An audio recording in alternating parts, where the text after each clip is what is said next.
Ce sera le premier grand test de Léon XIV, ses premiers pas à l'international, 6 mois après son élection à la tête de l'Église catholique.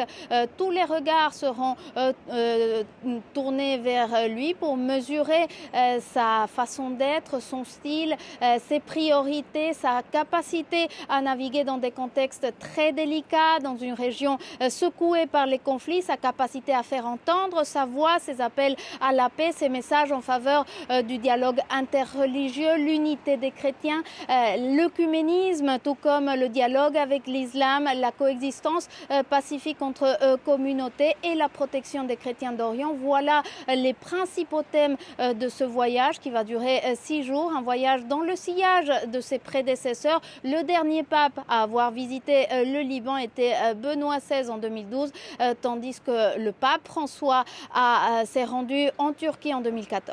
Voilà donc pour le programme, Natalia. Quels seront les temps forts de ce voyage de Léon ?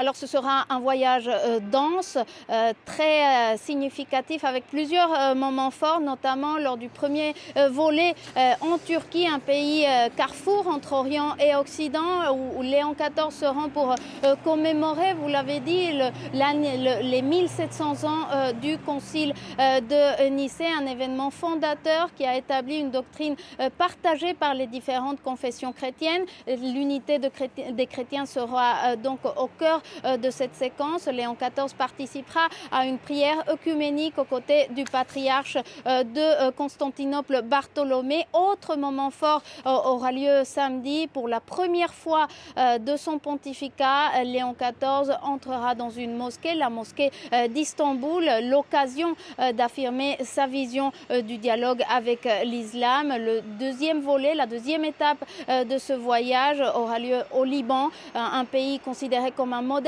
de coexistence multiconfessionnelle, mais un pays qui traverse une crise profonde. Le pape portera un message d'espoir. Il célébrera en plein air une messe devant 100 000 personnes et sur le port de Beyrouth, un moment de prière est prévu.